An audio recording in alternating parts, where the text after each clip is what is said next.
अच्छा मेरे बच्चों ये बता दो, मैंने आप लोगों को एक सवाल दिया था करने के लिए, क्या वो हो गया? एक पास पेपर था अच्छा सा, डन हो गया? चलो आओ आओ डिस्कस करते हैं उसको जल्दी से।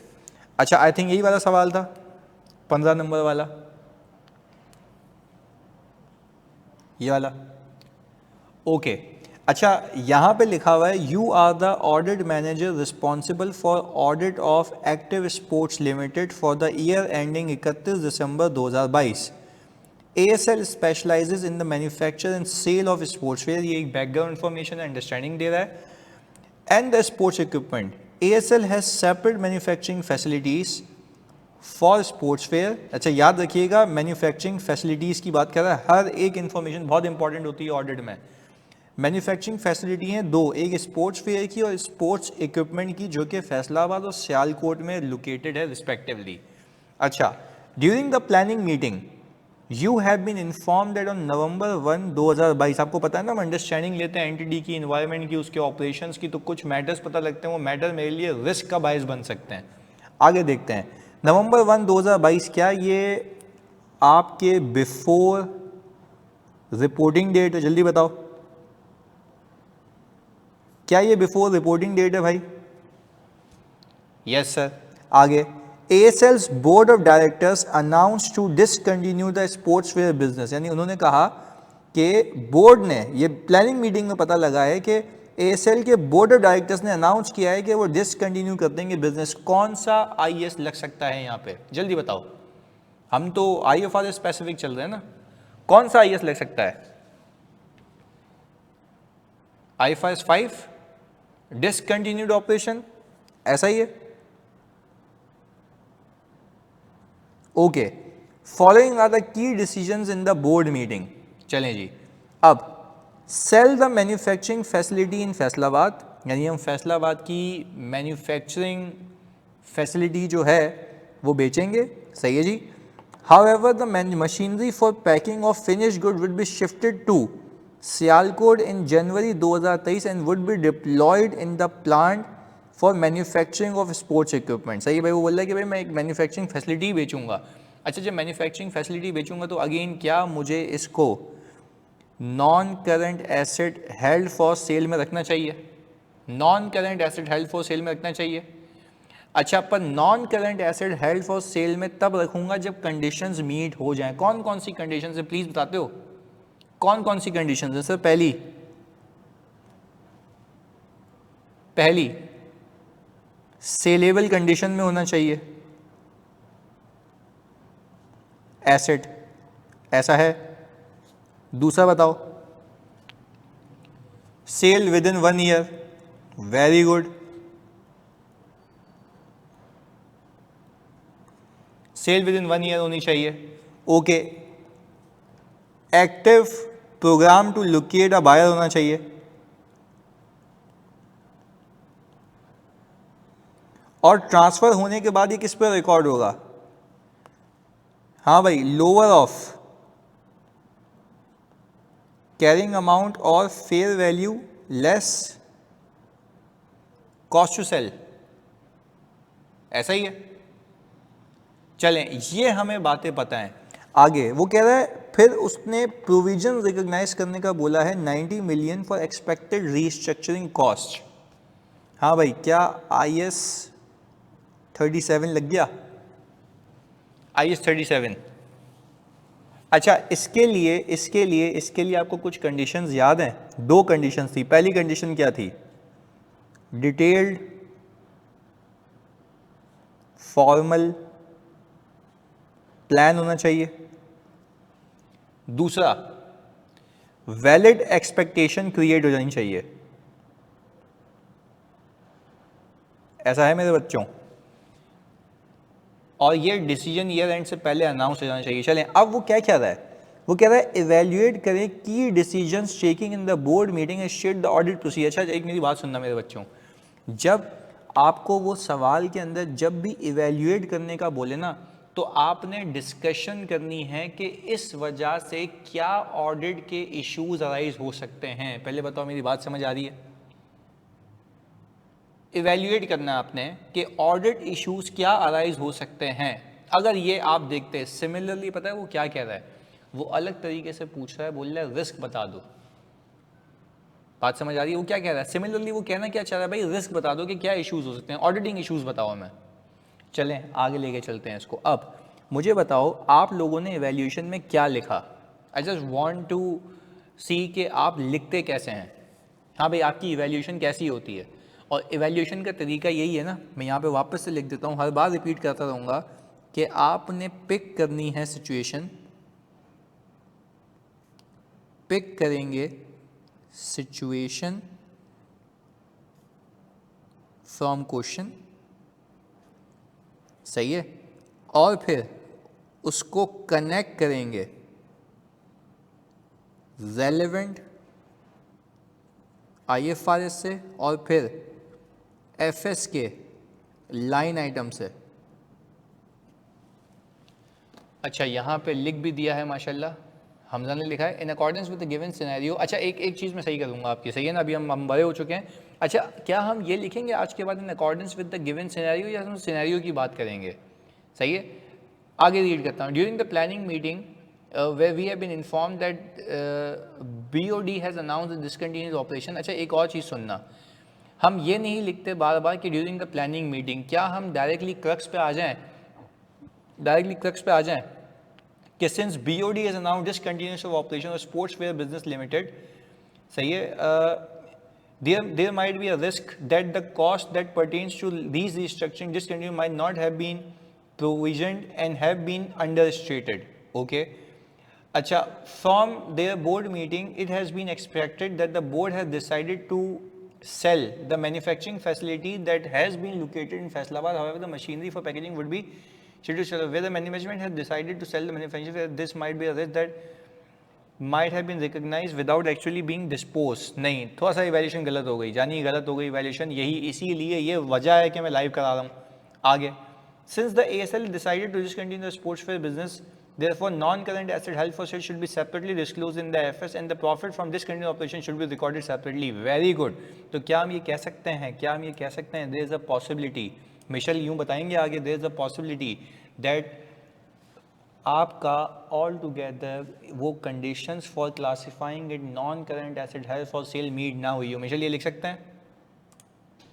ओके, सन्हा ने लिखा है ASL has decided to sell manufacturing facility in Faisalabad. However, the machinery for packing of finished goods would be shifted to Sialkot. Further, ensure that the minutes of the meeting that ASL has recognized a provision of that also includes relocation expense, including machinery. This indicates that the cost of continuing the business is included in the restructuring cost and overstatement restructuring provision, and it affects the valuation assertion. Okay. Company is discontinuing its business, there is a risk that conditions to carry asset in the IFRS might not have been fulfilled. Very good, yaar. Further, except for fee, all of the employees would be laid off as compensation. They would be lump sum amount and would be entitled to receive a specified amount of ASL equity shares, which will be calculated based on the last drawn salary. The employees which are not laid off would be relocated to Sialco. There is a risk that redundancy cost leading to overstatement and understatement of restructuring provision. Further relocating might be inconsistently recognized the provision। Very good. तो आप लोगों ने जब evaluate करना होता है, जैसे साना ने यहाँ पे और मिशेल ने उसको समराइज वे में रिप्रोड्यूस किया, तो ये बात समझ आ रही है कि हमें IFRS की बात करनी है। हो सकता है कि जो हमारे पास वो IFRS 5 वाली कंडीशन है वो पूरी ना हुई हो। There might be a risk that asset might not be in a saleable condition and it would have been classified as non current asset held for sale. क्या ये रिस्क हो सकता है? जल्दी बताओ। Asset might be not be in a saleable condition, it might have been classified as non-current asset held for sale। ये लिख सकते हैं? जल्दी बताओ। सेलेबल कंडीशन में ना हो, क्या ये लिख सकते हैं हम? अच्छा, क्या ये लिख सकते हैं कि all the criteria for recognition of provision might not have been fulfilled and valid expectation among those might not have been created, ऐसा लिख सकते हैं? हाँ भाई जल्दी बताओ। अच्छा, क्योंकि इस सवाल में क्या आपको ये बताया गया कि मैंने लोगों को बता दिया है, वैलिड एक्सपेक्टेशन क्रिएट कर दी है? जल्दी बताओ। इस सवाल में लिखा हुआ है ऐसा कि वैलिड एक्सपेक्टेशन क्रिएट कर दी है हमने? जल्दी बताओ। नहीं बताया हुआ तो यही तो आपका रिस्क है कि ऐसा तो नहीं है फजूल में प्रोविजन बुक करके बैठाओ जबकि बुक करना नहीं चाहिए, और जो किया हुआ हो सकता है वो ओवर या अंडर स्टेट किया हुआ हो। पहले बताओ मेरे बच्चों, यहाँ तक बात समझ आती है? जल्दी से। अच्छा अब तुम लोग मुझे एक एक करके प्रोसीजर बताओगे। पहला बताओ IFRS 5 के related non current asset held for sale के रिलेटेड, तो हम हेडिंग डालेंगे procedure related to non current asset held for sale. पहला प्रोसीजर क्या होगा? हाँ जी, पहला प्रोसीजर क्या होगा जानी, जल्दी बताओ। हाँ जी जल्दी से, पहला प्रोसीजर क्या होगा सोच के। Non current asset held for sale का एक एक करके बता दो। Okay, minutes of the meeting inspect करेंगे regarding the approval that they have plan to dispose it off, ऐसा है। अली कह रहे हैं, सही कह रहे हो, बिल्कुल सही कह रहे हो, पहला प्रोसीजर सही हो गया। अच्छा सना दानी कह रही हैं कि physically inspect asset held for sale to ensure that they are in a saleable condition, very well written, बिल्कुल, दो हो गई। ऑप्टेन बीओडी में इंस्पेक्ट फॉर द अप्रूवल हो गया। अच्छा आगे फिजिकली इंस्पेक्ट कर लिया, अब बाकी कंडीशंस भी तो मैच करनी है। बाकी कंडीशंस क्या है? Obtain the correspondence between the buyer and the ASL, very good. ये बताएगा कि भाई क्या एक्टिव प्रोग्राम है या नहीं है। The order should inspect from the newspaper whether any activities have been conducted to locate the buyer. Okay, correspondence का वर्ड तो ज़्यादा अच्छा होगा ना, क्योंकि हमें ये नहीं पता उसने इश्तिहार दिया या नहीं दिया। सही है। ओके आगे क्या कर सकते हैं इस चीज़ को वेरीफाई करने के लिए? यहाँ तक बिल्कुल सही पूछे। Correspondence, inspect the agreement and correspondence with the customer, very good. आप एग्रीमेंट भी चेक कर सकते हो अगर एग्रीमेंट हो चुका है, क्योंकि इसमें ओपन एंडेड सवाल है। तो you can write that we can inspect the agreement with the buyer. क्या हम ये असेस कर सकते हैं, क्या हम ये असेस कर सकते हैं, सुनो मेरे बच्चों, क्या हम ये असेस कर सकते हैं whether the sale is highly probable within the coming year or not? Sale is highly probable within 1 year or not from the reporting date? Yes sir, बिल्कुल हम ये असेस कर सकते हैं। अच्छा ये भी बात हो गई। अब obtain inspect correspondence from the buyer to ensure the steps have been taken by the management to locate the buyer, very good, बिल्कुल सही है। आगे बताओ और क्या कर सकते हैं? अच्छा क्या मैं फिक्स एसेट रजिस्टर ऑब्टेन करके इस मैन्युफैक्चरिंग फैसिलिटी की अमाउंट रीकैलकुलेट कर सकता हूँ? पहले रीकैलकुलेट कर सकता हूँ अमाउंट, रीकैलकुलेट कर सकता हूँ अमाउंट, जल्दी बताओ। मिशेल ने ही लिखा obtain list of assets and liabilities relating to sports fair, calculate their carrying amounts, very well written, बिल्कुल सही। देखो अब हम क्या कर रहे हैं, जो अकाउंटिंग करनी है ना, जो उसको करनी है उसको वेरीफाई करना है। बहुत अच्छा लिख रहे हो, आगे बताओ। हाँ भाई आगे आगे आगे, जल्दी जल्दी जल्दी जल्दी जल्दी से आगे क्या लिखेंगे? हो गया ये, अब कैरिंग अमाउंट आ गई मेरे पास। अब क्या करना है, किससे कंपेयर करना है उसको, किससे कंपेयर करना है मेरे बच्चों, जल्दी बताओ। फेयर वैल्यू से। So what we can do in order to evaluate the fair value, what we can do, we can inspect the quotations. हाँ, can we inspect the quotations for sale of asset? Can we inspect the quotations for sale of assets? Yes sir, we can inspect the quotations. क्या मैं recent market transactions को देख सकता हूँ अगर तो हुई हुई हैं सेम की? हाँ भाई, क्या मैं recent market transactions को देख सकता हूँ? वेरी गुड, बिल्कुल देख सकते हैं। हेलो, हाँ हाँ बात कर रहा हूँ। वालेकुम सलाम। जी इसको जाने दे, कार लेके ना, ये मेरी कार लेके जा रहा है। मैं 1209 से बात कर रहा हूँ, सही है, ओके।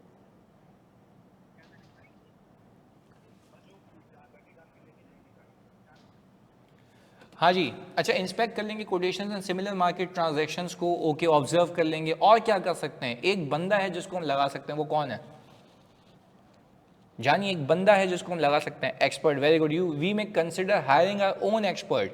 तो क्या हम उसमें ये छोटी छोटी बातें लिख सकते हैं? We will evaluate the competence, capability and objectivity of the expert, लिख सकते हैं। उसकी कॉम्पिटेंस, उसकी कैपेबिलिटी, उसकी ऑब्जेक्टिविटी इंस्पेक्ट कर सकते हैं हम, जल्दी बताओ, इवैल्यूएट कर सकते हैं। Very good. अच्छा अब जब ये हो गया तो क्या मैं आखिर में ये लिखूं, we will ensure that the manufacturing facility has been recorded at lower of carrying amount of fair value less cost to sell. और फिर हम ये कर लेंगे कि रिव्यू कर लेंगे that appropriate disclosure in accordance with IFRS 5 has been given और नॉट। हाँ भाई सारे प्रोसीजर हो गए। अच्छा कितने लोग हैं आप में से जिन्होंने ये सारे प्रोसीजर खुद से लिखे जो मैंने डिस्कस किए? जल्दी बताओ, दिल की तसल्ली हो जाएगी, मज़ा आ जाएगा अगर तुमने लिख दिया। IFRS स्पेसिफिक पेपर है भाई, लिख लिया थे? हाँ भाई, अब्दुल हनान, मिशेल, डिस्क्लोजर के अलावा सारे लिखे थे। बहुत अच्छे यार, बहुत अच्छे, बेहतरीन। यही चाहिए पेपर में, आगे और स्पेसिफिक जाएंगे और टेक्निकल जाएंगे। ओके, डिस्क्लोजर मिस हो गया था, 80% लिखे थे। ओके, तो यानी सर एक बात समझ आती है, अगर इसमें 7 मार्क्स थे तो आपको 6 नंबर मिल जाते हैं, एक मिस कर दिया तो आपने कोई मसले वाली बात नहीं है। This is very good, this is very good. आगे चलते हैं, मुझे बताओ फिर जो वो प्रोविजन वाली बात है जो IS 37 वाली है, उसके लिए क्या करेंगे? हमने उस पर प्रोसीजर बाकायदा सीखे हैं, जल्दी बताओ क्या करेंगे उस पर। हाँ भाई, क्या करेंगे उस पर, सोचें ज़रा।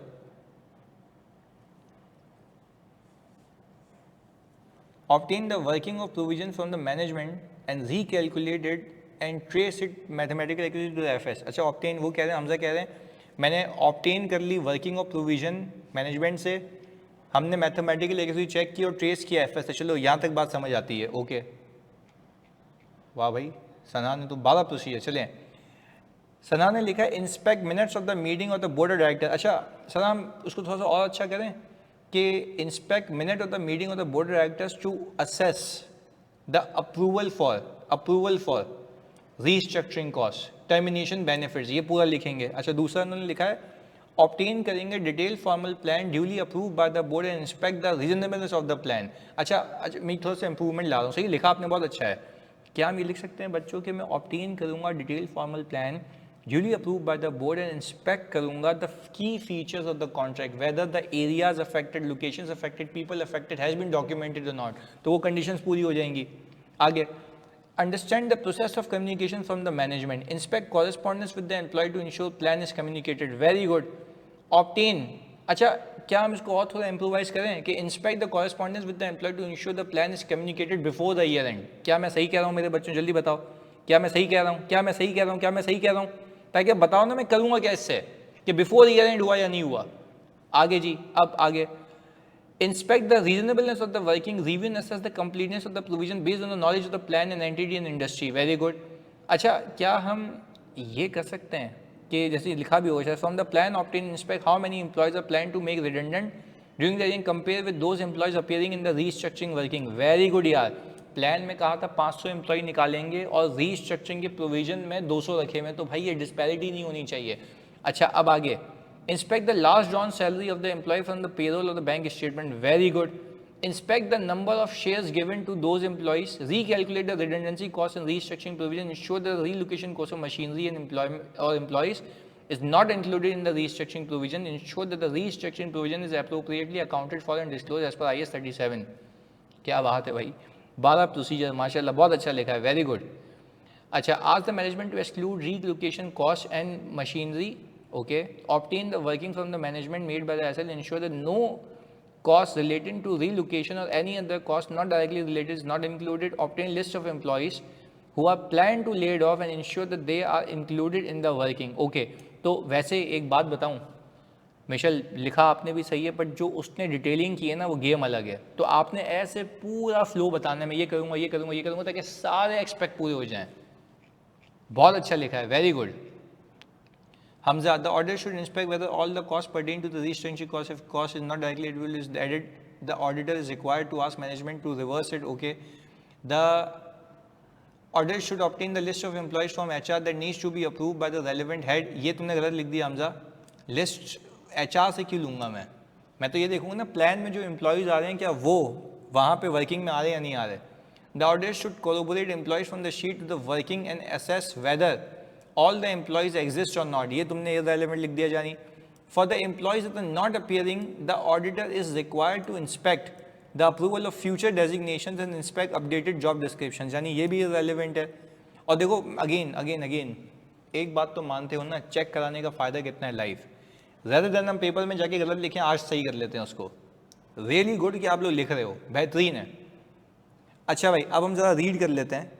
Since ASL has decided to sell the manufacturing facility to the sportswear, it would be classified as non-current asset held for sale. It would be presented separately in the statement of financial position. The results of this current operation to be presented separately in the statement of comprehensive income।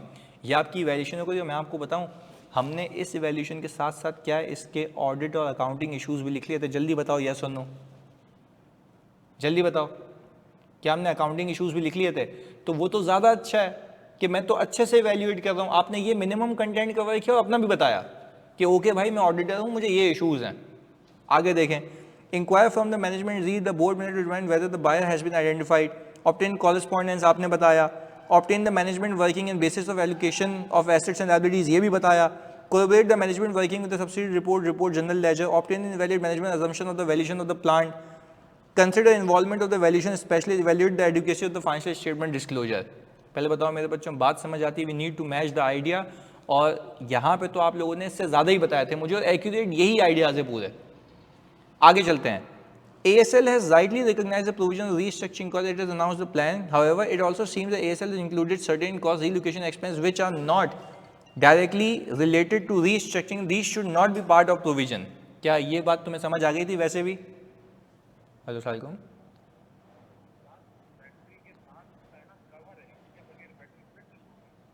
कौन सा cover है?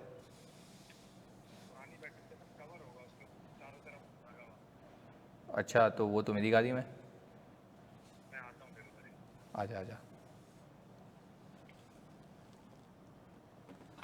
Okay, अब audit procedures के क्या है? Inquire from the management and read minutes of the meeting to ascertain mechanism determine severance pay, obtain working prepared by the client on sample basis, collaborate the working and the payroll data, ask management to exclude the cost of relocation, obtain list of employees who have been made redundant, ensure that all of them, वही आपने बताया कि भाई जो employ redundant किए गए वो देखो सारे आ रहे हैं या नहीं आ रहे, ये सारे की सारी चीज़ें आपने मुझे लिख के दी थी। तो मुझे ऑनेस्टली से बताओ, out of 15 how much you guys are going to get? 15 में से, हाँ भाई जल्दी से एक असेसमेंट। हाँ जी मेरे बच्चों, 15 में से कितने आते हैं? 10, 11, 12, 9, ये रेंज होनी चाहिए हमारी। ओके, सना कह रही है हमने IFRS 5 पिक नहीं किया था। ओके, तो आपके 6-7 आएंगे, 9 आ जाएंगे, वेरी गुड। तो सना आपको बात समझ आ रही है कि वो IFRS 5 से रिलेटेड था। जब भी हम किसी एसेट के, नॉन करेंट एसेट के डिस्पोजल की बात करेंगे तो वो हिट हो जाएगा, सही है? तो यही वैल्यूएशन है, यही प्रैक्टिस है। चलें ओके आगे चलते, पर जो आपने सेकंड लिखा था वो बहुत बेहतरीन लिखा था। अच्छा, अब हम चलते हैं एक नई चीज़ के ऊपर।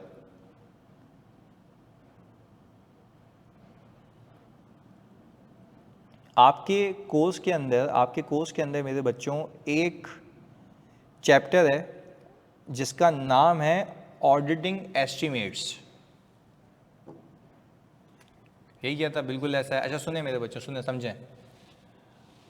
आप जब अपना कोर्स कंटेंट देखते हो तो उसके अंदर एक आयज़ा आता है, आयज़ा 540 ऑडिटिंग एस्टिमेट्स। अब मैं आपसे पूछता हूँ, इसको मैं अगर छुपा दूँ थोड़ा सा या सिर्फ इतना रखूँ, एस्टिमेट्स कहाँ कहाँ होते हैं?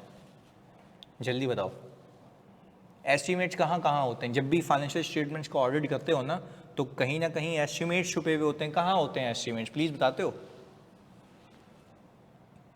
डेप्रिसिएशन में, प्रोविज़न में, प्रोविज़न फॉर लिटिगेशन में, वैल्यू इन यूज़ में, ओके। और चले हम ज़रा सिग्निफिकेंट बात करते हैं। इधर सुनो, क्या हम ये कह सकते हैं कि हमारे एस्टिमेट्स वो जो प्रोविज़न फॉर डिसमेंटलिंग होता है उसमें भी होते हैं? प्रोविज़न फॉर डिसमेंटलिंग में, क्या मैं सही कह रहा हूँ? प्रोविज़न फॉर डिसमेंटलिंग हायर बात करते हैं। अच्छा, मेरा कितना सेल्स रिटर्न आएगा, सेल्स की वारंटी आएगी, उसमें भी एस्टिमेट्स होते हैं। हाँ जी। अच्छा, तो हमने वारंटी के ऊपर और सेल्स रिटर्न के ऊपर प्रोसीजर देखे थे ना कि मैं हिस्टोरिकली देखता हूँ कि मेरा रिटर्न परसेंटेज कितना है, याद आ रहा है? हिस्टोरिकली देखता हूँ कि रिटर्न परसेंटेज कितना है मेरा, तो वो सब हमें याद है, वो यहाँ से उठ के सीखा था, वो तो आज उसको हम कंटेंट वाइज कवर करेंगे। आयज़ा 315 के साथ 540 हम सारे रिस्क एक साथ घुसाएंगे ताकि हमारी कवरेज हो जाए अच्छी सी। चलिए सुनते हैं। तो आपने मुझे बताया एक सब प्रोविज़न फॉर डिसमेंटलिंग हो सकता है, वारंटी प्रोविज़न हो सकता है, सेल्स रिटर्न का प्रोविज़न हो सकता है कि भाई हम सेल्स ही नहीं बुक करते, उस पर राइट ऑफ रिटर्न आ जाता है, रिफंड लायबिलिटी आती है, ये सारी चीज़ें। फिर क्या इम्पेयरमेंट भी एक एस्टीमेट है? जल्दी बताओ, इम्पेयरमेंट भी एक एस्टीमेट है? हाँ जी।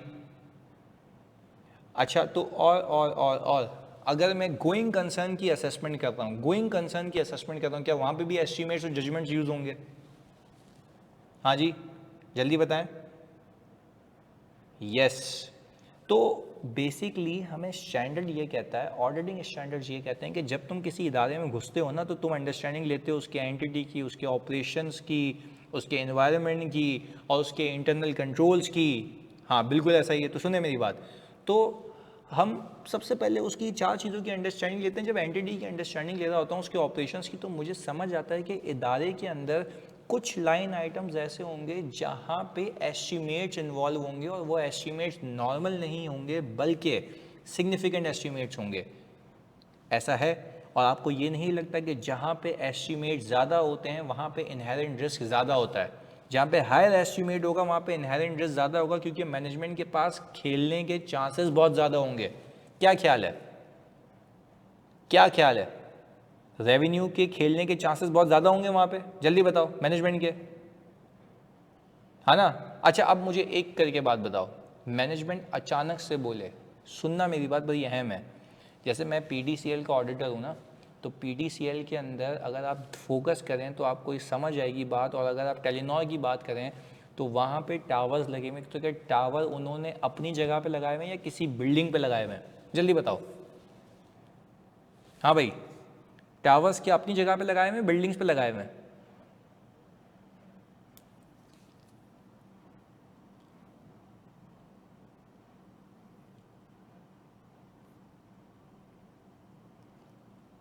अब ये दरख्त बन गया, पर खैर हम इसको टावर कहते हैं। सही है, बन तो दरख्त गया पर हम टावर कहते हैं इसको। सही है जी, क्योंकि राइडिंग हमारी ख़राब है। सही है जी। तो एक तो ये, हेलो, क्लास चल रही है ना यानी? Okay okay. टावर लगे हुए पर नेट नहीं चलता। ओके, तो फिर आप टावर पर खड़े हो जाए, वहाँ पे चलेगा, अभी चल जाएगा इंशाल्लाह।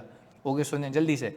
अच्छा अब मुझे बताओ, ये जो टावर लगा हुआ है, सही है, किसी बिल्डिंग पे लगा हुआ है, क्या मुझे इसको डिसमेंटल करने की एक ऑब्लिगेशन है? जल्दी बताओ, क्या मुझे इसको डिसमेंटल करने की एक ऑब्लिगेशन है? सर बिल्कुल डेफिनेटली है। अच्छा पर क्या ये टावर एक जगह लगा हुआ है या अक्रॉस पाकिस्तान लगा हुआ है? जल्दी बताओ।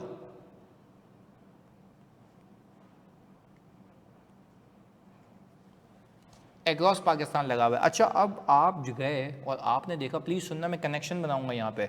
अब आप गए कभी तो आपको पता लगा अचानक से 2025 के अंदर इसका प्रोविज़न था कोई 2 बिलियन का, और 2024 के अंदर उसका प्रोविज़न आ रहा है 200 मिलियन का।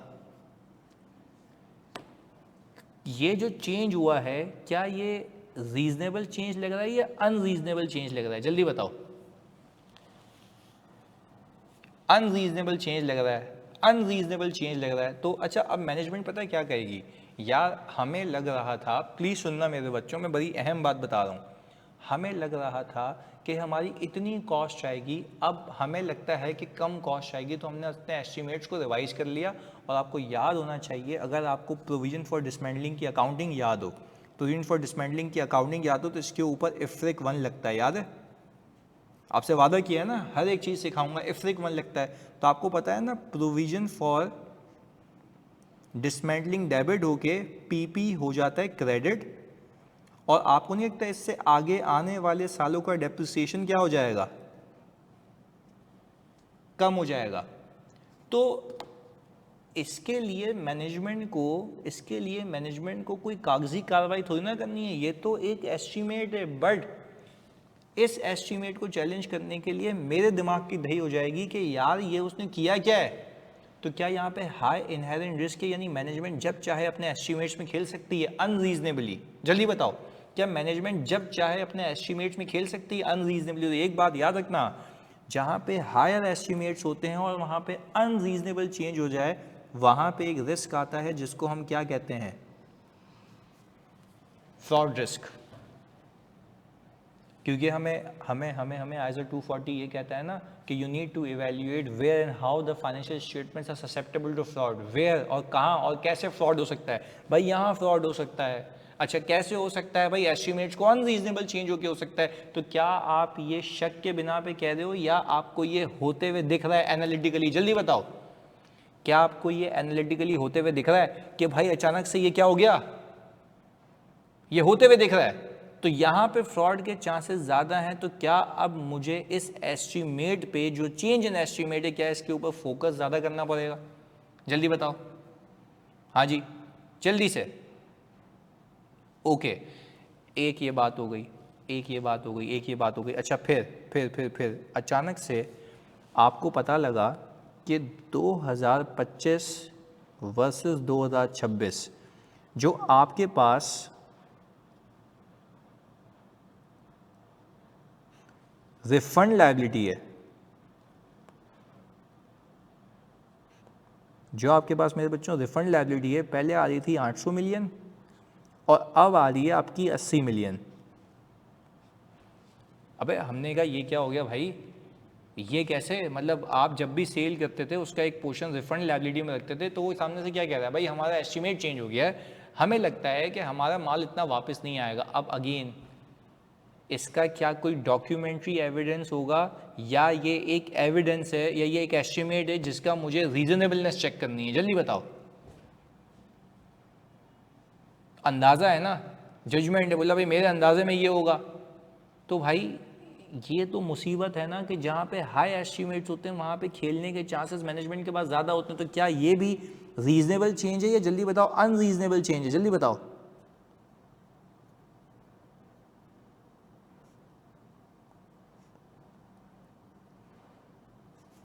Unreasonable change.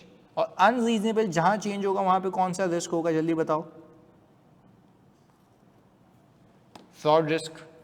ऐसा है, ऐसा है मेरे बच्चों, अभी हमने प्रूफ किया। अच्छा, अब जब मैं एस्टीमेट्स को ऑडिट करता हूँ ना, और एस्टीमेट्स नहीं, ऊपर कौन से लिखा हुआ है, फोकस क्या किया हुआ है, फोकस क्या किया हुआ है, एस्टीमेट की बात कर रहा हूँ, की एस्टीमेट्स की बात कर रहा हूँ? जल्दी बताओ। हाँ भाई, एस्टीमेट्स की बात कर रहा हूँ, की एस्टीमेट्स की बात कर रहा हूँ? जल्दी बताओ मेरे बच्चों। सर मैं की एस्टीमेट्स की बात कर रहा हूँ, फोकस एरिया पर। अगर एक चुनना सा एस्टीमेट है, मेरे ज़ात पे क्या इफेक्ट पड़ता है यार? हाँ, पर अगर एक की सिग्निफिकेंट एस्टीमेट है, वहाँ पे मेरा फोकस होना चाहिए ज़्यादा। तो उस केस में आपको एज अ 540 ये कहता है कि आपने सबसे पहले ये देखना है कि जो एस्टीमेट बनाने के लिए, डेटा यूज़ हो रहा है, जो डेटा यूज़ हो रहा है वो कहाँ से आ रहा है, क्या वो बेस्ड डेटा रिलायबल है या नहीं है? पहले बताओ, मेरी बेसिक बात समझ आती है? बेसिक बात समझ आती है? बेसिक बात समझ आती है कि जो बेस्ड डेटा है, मेरा बेस्ड डेटा, क्या वो सही है या नहीं है? अच्छा, अब मैंने मैनेजमेंट से पूछा कि भाई मुझे एक बात बताओ, ये जो आपने प्रोविज़न की वर्किंग की है, इसका ज़रा प्रोसेस समझाते हो? तो क्या मैं सबसे पहले मैनेजमेंट से अंडरस्टैंड करूँगा प्रोसेस ऑफ मेकिंग प्रोविज़न, क्योंकि जब तक मैं उसके प्रोसेस को नहीं समझूंगा मैं उसकी गलती पे तो नहीं पहुंच सकता ना। इसको क्या मैं ये कह सकता हूँ, मैं मैनेजमेंट के कंट्रोल की डिज़ाइन इफेक्टिवनेस को देख रहा हूँ कि वो उसका प्रोसेस क्या है। अगर उसके प्रोसेस में कोई फ्लॉ होगा तो मुझे पता लग जाएगा यहाँ भड़ मारा है इसने। क्या ख्याल है? हाँ भाई जल्दी बताओ, क्या मैं अंडरस्टैंड करूँ process of making provision? Okay, अच्छा मैनेजमेंट से मैंने पूछा कि भाई आपका प्रोसेस क्या है, ज़रा ये तो बताते हो?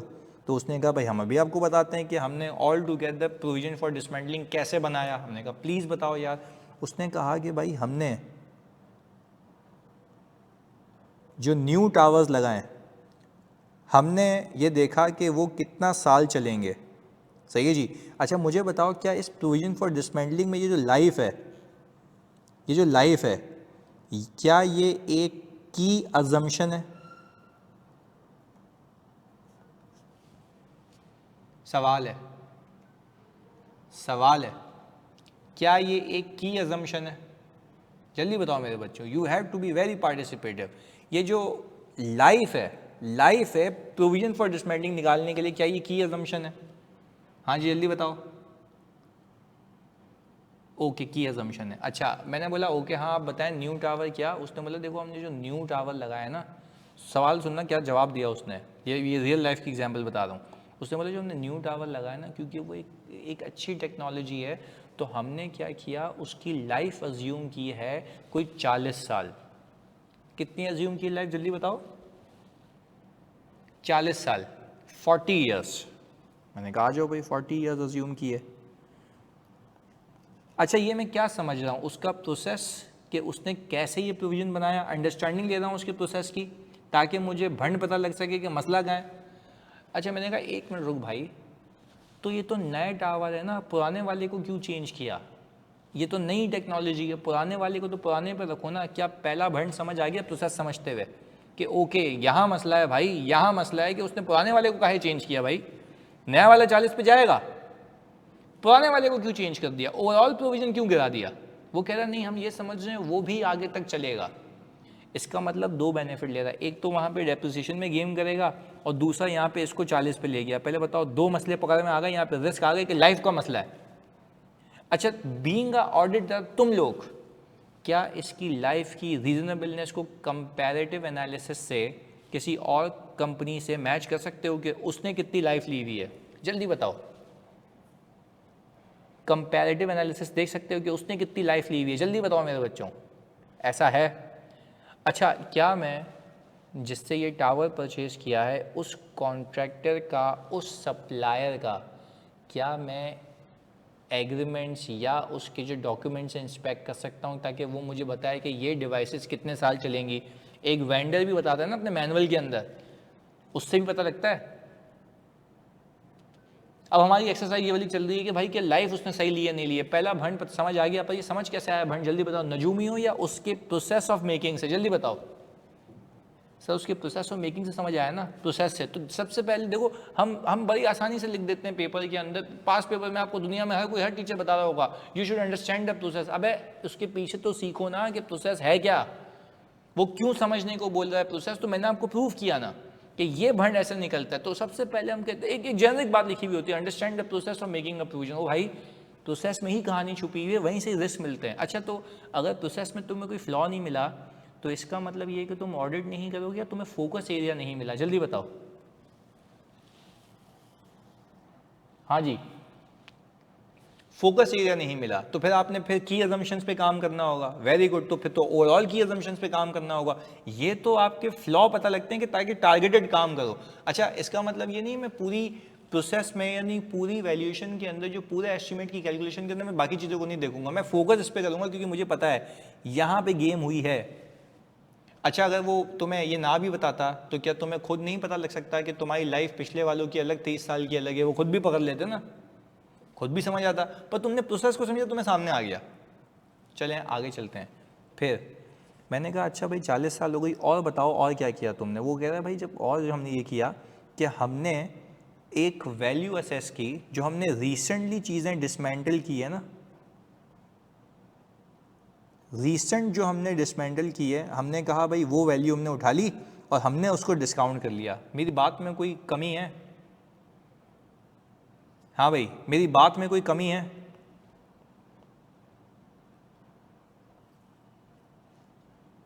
मेरी बात में कोई कमी है? हमजा कह रहे हैं सर रीसेंट क्यों है। क्या हमजा सही कह रहे हैं? सर रीसेंट क्यों है? हमजा कह रहे हैं भाई रीसेंट क्यों है। हाँ भाई जल्दी बताओ, क्या सही कह रहे हैं हमजा? तो मैं क्यों ये कर रहा हूँ, रीसेंट का क्या मतलब है? क्यों नहीं ले सकते रीसेंट? अभी अभी तो हुई है। हाँ भाई अभी अभी तो हुई है मेरी जान, ये बताओ अभी अभी तो हुई है ताज़ी ताज़ी, तो क्या मुसीबत है तुम्हें ना लेने की वो? हाँ जी जल्दी बताओ क्या मुसीबत थी? हाँ जी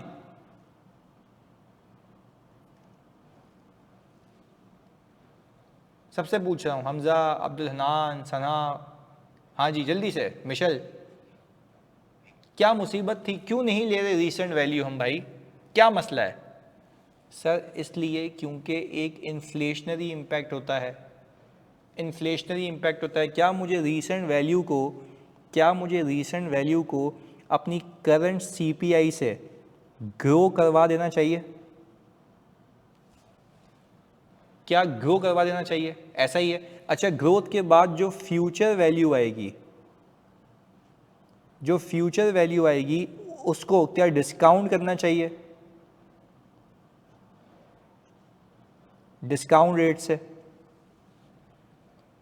तो सर ग्रोथ होगा इन्फ्लेशन से, डिस्काउंट करेंगे किससे? डिस्काउंट करेंगे किससे? जल्दी बताओ डिस्काउंट किससे करेंगे? इंक्रीमेंटल बोरिंग रेट से, इंक्रीमेंटल बोरिंग रेट जिसमें मुझे लोन मिलता है। Incremental boring rate, incremental boring rate जिससे मुझे लोन मिलता है, क्योंकि यही तो वो वैल्यू है जो आगे आप चुकाओगे। ऐसा है मेरे बच्चों, जल्दी बताओ, ऐसा है, गेम है।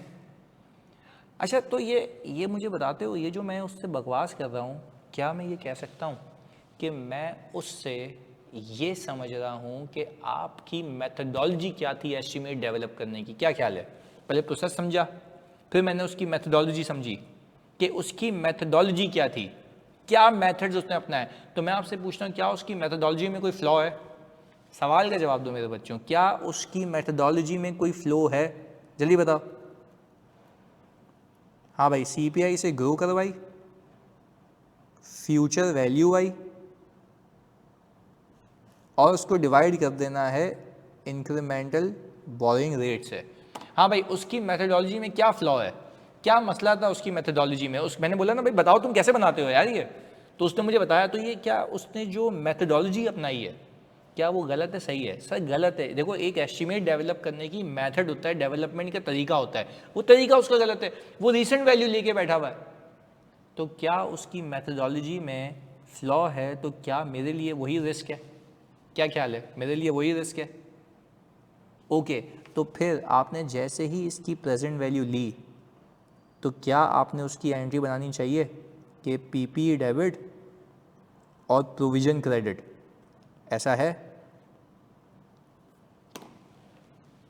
समझते हो मेरी बात को बच्चों? ओके, तो अब क्या मैंने इसका ऑडिट कर लिया या अब तक मैं सिर्फ समझ रहा था? जल्दी बताओ, क्या मैंने इसका ऑडिट कर लिया या अब तक मैं सिर्फ समझ रहा था?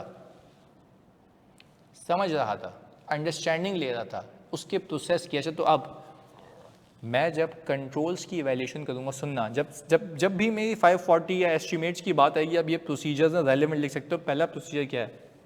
क्या मैं सोर्स डेटा देखूंगा कितना रिलायबल है, किससे अप्रूव हो क्या रहा, सोर्स डेटा की बात कर रहा हूँ, बेसिक डेटा। अच्छा, अब मुझे पता लगा ये जो एस्टिमेट करने के लिए एसेट्स की प्रेजेंट वैल्यू ली जा रही है, वो एसेट की इंफॉर्मेशन उसको एडमिन डिपार्टमेंट दे रहा है। क्या एडमिन डिपार्टमेंट का काम है फिक्स एसेट की इंफॉर्मेशन देखना, या फाइनेंस का काम है जो फिक्स एसेट को देखता हो? जल्दी बताओ। हाँ जी, फाइनेंस का काम है।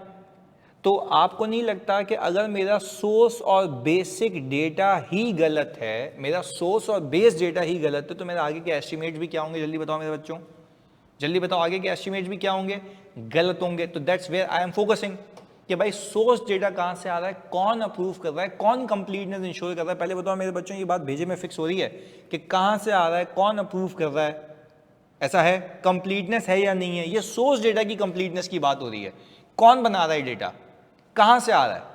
अच्छा, फिर मैंने जब सोर्स डेटा को देख लिया, तो क्या मैं फिर ऐसे ही बैठ जाऊं या उनकी मेथडोलॉजी समझूं कि how do they develop the estimate? क्या मेथडोलॉजी में सारी चीज़ें आ गई? जल्दी बताओ, मेथडोलॉजी में सारी चीज़ें आ गई? और मैंने ये कहा कि मेथडोलॉजी में मैंने आपको क्लियर कर दिया कि मेथडोलॉजी क्या है, कि भाई अगर मैं डिसमेंटलिंग का प्रोविजन है तो ओके, मैं मेथडोलॉजी क्या होगी, मेरी आज वैल्यू होगी, फ्यूचर वैल्यू होगी, वो सीपीआई से ग्रो हुई भी होगी, जो आपकी अंडरस्टैंडिंग है, आपको पता होना चाहिए। पर अगर इसके बरक्स वो कुछ और कर रहा है, तो आपके दिमाग में रिस्क केटर होते जाएंगे, पहला, दूसरा, तीसरा, चौथा रिस्क जमा होते जाएंगे। आप बोलो कि यहाँ भंडे, यहाँ भंडे, यहाँ भंडे, इस पर फोकस करना है। अच्छा चलो, ये भी हो गया। फिर मैंने कहा भाई मुझे ये तो बताओ कि ये जो बना रहा है डेटा वो कौन है? तो उसने बोला भाई अभी अभी इकरा यूनिवर्सिटी से, जैसे हमारा यहाँ पे मुर्तज़ा है हमारी क्लास, हमारे यहाँ पे ARTD में, तो अभी अभी वो क्वालिफाई हुआ है इकरा यूनिवर्सिटी से, उसने BBA किया है, हमने उसको दिया है। तो मैंने कहा भाई मुझे तो वहीं समझ आ गया कि पूरी जो भी वैल्यूएशन है वो क्या होगी, फारिग होगी। हाँ, एक्सपर्ट वाला ऐसा लग जाएगा। तो क्या उन्होंने जो एक्सपर्ट यूज़ किया, क्या वो कॉम्पिटेंट है? हाँ या नहीं, जल्दी बताओ। क्या वो कॉम्पिटेंट है? नहीं। केपेबल है? नहीं। तो क्या मैं उसके डेटा पे रिलाय करूंगा या मेरा रिस्क बढ़ जाएगा? हाँ भाई, जल्दी बताओ, क्या मेरा रिस्क बढ़ जाएगा? ऐसा है। आओ देखते हैं ये कंट्रोल्स की क्या बात करता है। पहला क्या लिखा हुआ है? Evaluate appropriateness and completeness of the source data used to prepare the estimate, check relevance, reliability and accuracy of the source data, ensure data is complete and up to date. क्या सही लिखा हुआ है? क्या सही लिखा हुआ है मेरे बच्चों? आगे आ जाओ। फिर लिखा हुआ है assess the methodology of developing estimate is appropriate और नॉट। ये बात समझ आ रही है? समझाने के लिए पूरी कहानी थी, ये बात समझ आ रही है? असेस करो methodology of developing estimates is appropriate और नॉट। मेथडोलॉजी को असेस करो, क्या वो मेथडोलॉजी अप्रोप्रिएट है या नहीं है। जल्दी बताओ, यहाँ तक बात समझ आ रही है मेरे बच्चों? मेथडोलॉजी को असेस करो। क्या लिखा हुआ है? Understand the method, model and की अजम्पशंस यूज। क्या हमारे वाले केस के अंदर क्या उसने जो मेथड और मॉडल यूज किया था और की अजम्पशंस यूज की थी, क्या वो मेथडोलॉजी अकाउंटिंग प्रैक्टिस और इंडस्ट्री प्रैक्टिस के अलाइन थी या आउट थी उसके? जल्दी बताओ। अकाउंटिंग प्रैक्टिस से अलाइन थी, आउट थी? आउट थी। तो जहां से आउट थी वहीं पे आपका क्या आ गया था मेरे बच्चों? जल्दी बताओ, वहीं पे आपका क्या आ गया था? वहीं पे आपका क्या आ गया था? रिस्क आ गया था। वेरी गुड यार। तो वहीं पे तो काम करना है, वहीं पे तो काम करना है। पहले बताओ आइजा 540 की थीम समझ आई? 540 की थीम समझ आई? ये थीम है, ये थीम है। ओके, आगे फिर वो क्या कह रहा है कि इवेल्युएट करो controls over preparation of information. क्या लिखा हुआ है देखो, person preparing the information sufficiently qualified, person preparing the information has the appropriate business knowledge, information prepared is appropriately reviewed। भाई जो information बना रहा है उसको रिव्यू कौन कर रहा है? कहाँ से आ रही है? एडमिन तो नहीं दे रहा जिसको देनी नहीं चाहिए। पहले बताओ, बात समझ आती है? हाँ जी। अच्छा, ये जो हमारे फ्यूचर की एस्टिमेट्स की कॉस्ट की वो है, क्या हम कोटेशंस ले सकते हैं? कोटेशंस कि भाई उस वक्त तू कितनी की करके देगा? से बिल्कुल कर सकते हैं। तो तरीका है ना, वो तरीका रीजनेबल होना चाहिए। हाँ, इस तरह के इम्पेयरमेंट के प्रोसीजर थे, बिल्कुल ऐसा। तो अभी आगे करेंगे ना वो भी। अब सुनो मेरी बात मेरे बच्चों, जल्दी बताओ। अब मैंने तुम्हें पूरा प्रोसेस समझा दिया। पहले बताओ, प्रोविजन फॉर डिसमेंटलिंग कंट्रोल्स के साथ समझ आता है? हाँ भाई, जल्दी से। अच्छा, फिर पता है यही स्टैंडर्ड एक और चीज़ कहता है, आप मैनेजमेंट की प्रिसिशन देखें। क्या बोला मैंने? लिख के बताना है, लिख के बताना है। मैनेजमेंट की क्या देखें? प्रिसिशन देखें, प्रिसिशन। अच्छा, कि मैनेजमेंट कितनी एक्यूरेट है अपने एस्टिमेट्स को बनाने के लिए। तो क्या आप ये कर सकते हैं कि देखिए मैनेजमेंट ने हिस्टोरिकली एस्टिमेट कितना किया था और असल कितना हुआ, तो क्या उससे उनकी 2 नंबरी का पता लग सकता है कि हिस्टोरिकली वो क्या करते रहे, क्या एस्टिमेट किया था, एक्चुअल में कितना है? क्योंकि ग्रो होते होते होते होते होते होते उसको वहीं आना था ना। जल्दी बताओ, क्या ग्रो होते होते होते होते उसको वहीं आना था? तो अगर वो आया और जो एक्चुअल में सेटलमेंट हुई और जो हमने प्रोविजन रखा हुआ उसमें ज़मीन आसमान का फ़र्क है, तो क्या आप ये बात मानते हो कि मैनेजमेंट एस्टिमेट करने में बेकार है? मैनेजमेंट को एस्टिमेट करना नहीं आता? जल्दी बताओ, क्या बात समझ आ रही है? क्या बात समझ आ रही है मेरे बच्चों? मैनेजमेंट को एस्टिमेट करना नहीं आता। तो जब आप कह रहे हैं कि मैनेजमेंट को एस्टिमेट करना नहीं आता, तो इसीलिए तो मैं भी कह रहा हूँ कि प्रिसिशन चेक करो। अब मुझे बताओ कि अब मुझे प्रोविजन फॉर डिसमेंटलिंग का ऑडिट करना है, तो मैं कंप्लीटनेस के लिए क्या प्रोसीजर परफॉर्म करूँ? पहले तो कंप्लीटनेस बताओ जानी, कंप्लीटनेस बतानी है पहले आपने। कंप्लीटनेस के लिए क्या प्रोसीजर करूँ? जल्दी से। हाँ भाई, दिमाग लगाना है। कंप्लीटनेस के लिए क्या करूँ? थोड़ा सा आइडिया देता हूँ। मेरे पास फिक्स एसेट रजिस्टर होता है, उसमें से वो एसेट्स निकाल लूँ जो सब्जेक्ट टू डिसमेंटलिंग है और उसको मैच कर लूँ प्रोविजन फॉर डिसमेंटलिंग की वर्किंग से। प्रोविजन फॉर डिसमेंटलिंग की वर्किंग से। हाँ भाई, जल्दी बताओ। क्या 2 मिनट, 2 मिनट चलता है। हाँ भाई, पहले मैच कर लूँ उसको। अच्छा, इससे क्या कंप्लीटनेस पता लग जाएगी कि जितने एसेट्स मेरे एफएआर में आ रहे हैं जो सब्जेक्ट टू डिसमेंटलिंग है वो वहीं आ रहे हैं या नहीं आ रहे? हाँ जी, कंप्लीटनेस हो जाएगी। ये कंप्लीटनेस हो गई। Select a sample of towers appearing in the fixed asset registration, assess in provision working whether such asset dismantling cost exist। अच्छा, मुझे बताओ, क्या मैं सैम्पल बेसिस पे भी कर सकता हूँ, पर क्या मैं डेटा एनालिटिक्स लगा के 100% वी लुकअप लगा के देख सकता हूँ? तुमसे पूछ रहा हूँ, तुमसे पूछ रहा हूँ, तुमसे पूछ रहा हूँ, तुमसे पूछ रहा हूँ, क्या मैं 100% कर सकता हूँ डेटा एनालिटिक्स से वी लुकअप लगा के? सिंपल है यार, 100% वेरीफाई हो जाएगा। चलो, ये तो कंप्लीटनेस हो गई। अब क्या मैं एंटिटी की प्रेजेंट ऑब्लिगेशन किसी लॉ एंड रेगुलेशन या कॉन्ट्रैक्ट से इंस्पेक्ट कर सकता हूँ? प्रेजेंट ऑब्लिगेशन, क्योंकि ऑब्लिगेशन की भी तो एक असर्शन है ना मेरी। Very good. अच्छा, अब आगे क्या करोगे? अब फ्यूचर की प्राइस देखने के लिए क्या करोगे? फ्यूचर की प्राइस देखने के लिए क्या करोगे? जल्दी बताओ, सही लिख के बताना, तुम लोगों को सिखा रहा हूँ प्रोसीजर्स। हाँ भाई, फ्यूचर की प्राइस देखने के लिए क्या करोगे भाईजान? फ्यूचर की प्राइस देखने के लिए क्या करोगे? सब ने आज ही कॉल करनी है ज़िंदगी में। हाँ जानी, फ्यूचर की कॉम्पिटिटर की प्राइस, ना ना ना ना ना, कॉम्पिटिटर कहाँ पहुँच गए? कोटेशंस ले सकता हूँ, कोटेशंस ले सकता हूँ, कोटेशंस, वेरी गुड। और रीसेंट ट्रांजैक्शंस लेके उसको सीपीआई से ग्रो करा सकता हूँ रीजनेबलनेस को चेक करने के लिए। जल्दी बताओ,